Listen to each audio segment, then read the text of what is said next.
Assalamualaikum warahmatullahi wabarakatuh. Rahayu Rahayu dari Jamiko. Masyarakat Banyumas yang saya cintai, saya banggakan, pada kesempatan yang bahagia ini saya akan menceritakan, saya Ki Slamet dari Banyumas akan menceritakan di masalah epik. Epik itu apa? Epik itu adalah suatu kesenian yang berkembang dari sejak dulu kala, khususnya di masyarakat Banyumas. Memang masyarakat Banyumas itu tidak asing yang namanya epik, tapi saya sedikit akan menerangkan masalah babagan epik karena itu adalah suatu kesenian tradisional yang berkembang di wilayah Kabupaten Banyumas, Kabupaten Cilacap, Kabupaten Kebumen, dan Kabupaten Purbalingga.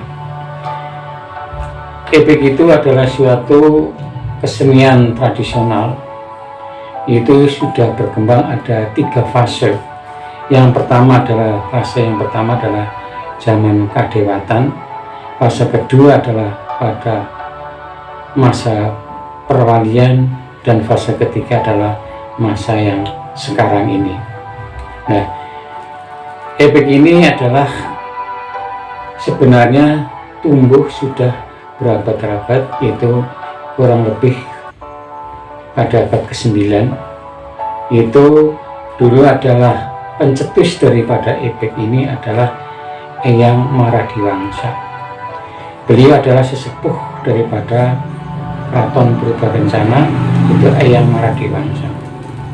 Nah, Eyang Maradiwangsa ini adalah ahli seni, dan Eyangnya Maradiwangsa adalah ahli seni dan sesepuh daripada Banyumas dulunya.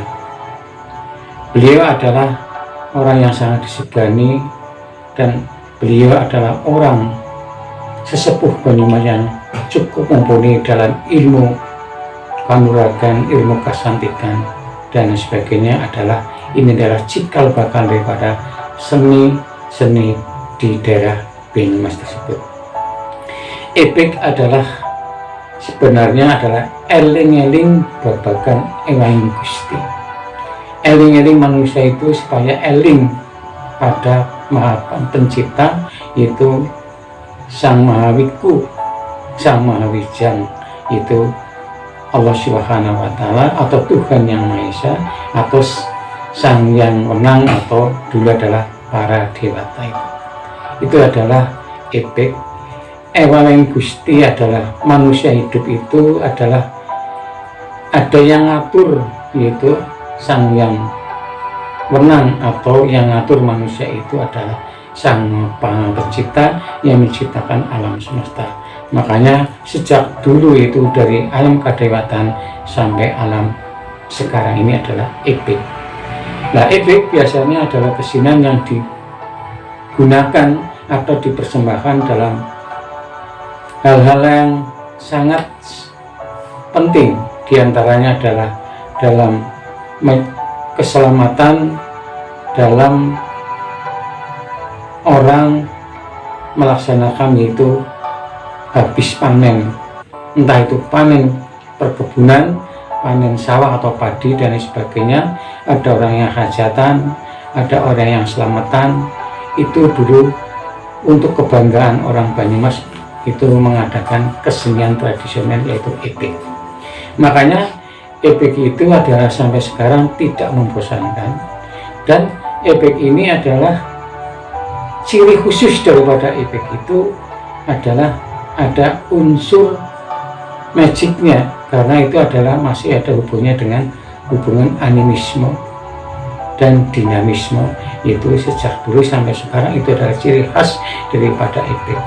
Makanya kalau orang melihat epik pasti ada hal yang wuru atau mendem. Ini adalah ciri khas daripada epik. Makanya epik adalah diciptakan sebelum ada keberadaan agama yang masuk ke tanah Jawa. Ini adalah epik. Makanya di dalam kesenian epik itu ada beberapa seni yang perlu ditampilkan, yaitu diantaranya adalah seni gending. Itu yang pertama adalah ada gending eling-eling, gending warudoyo, ada namanya tole-tole, sekar gadung dan sebagainya. Ini adalah ciri khas daripada epik. Semuanya itu adalah mengandung arti, mengandung filsafat hidup, dan mengandung daripada petunjuk-petunjuk, ada nasihat-nasihat hidup daripada epik tersebut. Nah, ini adalah kesenian epik dari khas Banyumas yang asli. Makanya tidak heran lagi sampai sekarang kesenian epik tidak akan hilang, tidak akan punah.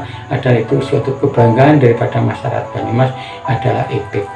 Jadi kalau orang melihat epik, memang kadang-kadang itu adalah beberapa strategi yang digunakan. Ada strategi perang, strategi seni, dan sebagainya. Itu adalah kesenian khas Banyumas, karena itu adalah kesenian turun-temurun sampai sekarang tidak akan punah. Sekian masyarakat Banyumas, saya harapkan silakan kalau ada waktu silakan diuluri kesenian epik tersebut, karena ini adalah ciri khas daripada kesenian Banyumas asli. Sekian, wabillahi taufiq wal hidayah. Assalamualaikum warahmatullahi wabarakatuh. Rahayu rahayu.